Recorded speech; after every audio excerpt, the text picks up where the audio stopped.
शेवटभरा कथा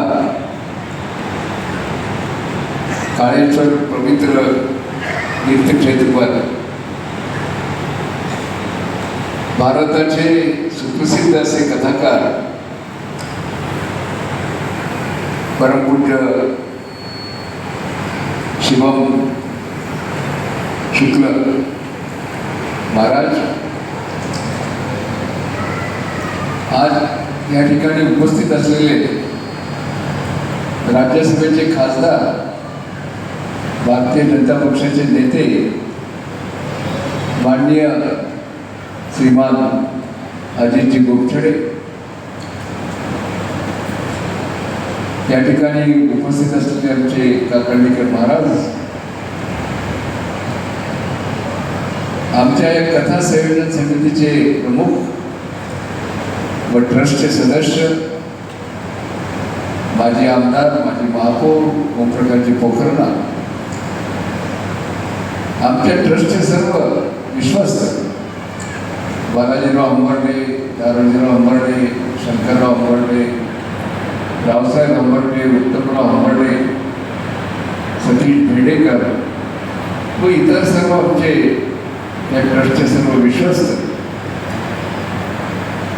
मोठ्या संख्येने उपस्थित असलेले आमचे सर्व भाविक, मला अतिशय मनापासून आनंद आहे ट्रस्टच्या विश्वस्ताची आणि ओमप्रकाश पोखरना आमची गेल्या वर्षभरापासून इच्छा होती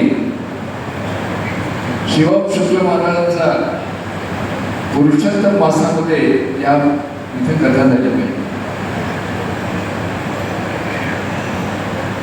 त्यांची पूर्ण भारतामध्ये कथा होतात आणि विशेष करून पुरुषोत्तम मासामध्ये त्यांच्याकडे ऑलरेडी दुसरीकडे कथांचे बेड तारखा त्यांनी दिलेल्या होत्या.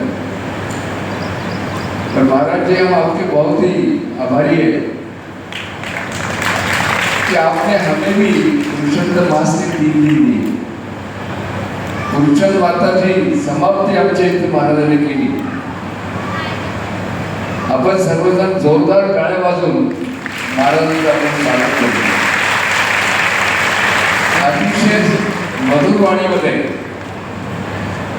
त्यांनी शिव महापुराण या ठिकाणी गेल्या 5 दिवसापासून आपल्या सर्वांच्या समोर कथा केलेली आहे.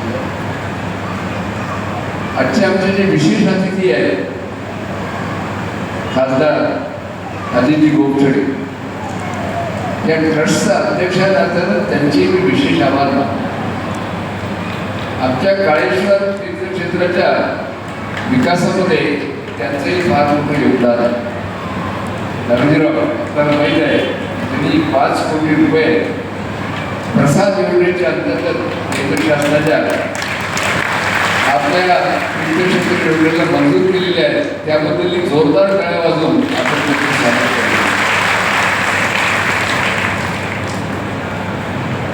अतिशय सुंदर हा सत्संग झाला की नाही धर्मजीराव?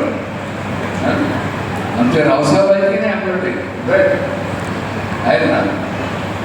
अतिशय सुंदर. मी तर असं म्हणेन, महाराज जी मैं ऐसा कहूँगा कि काळेश्वर पे ऐसी कथा इसके पहले नहीं हुई.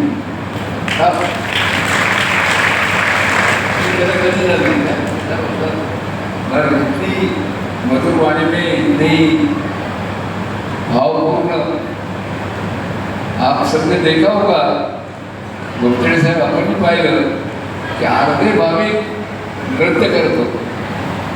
नृत्य करता त्याचा अर्थ असा आहे की कथाकाराच्या मधुर वाणीमधून त्यांचे विचार त्यांच्या हृदयापर्यंत पोहोचले, म्हणूनच तुम्हाला माहीत नाही ही मंडळी उभारून नाच करते.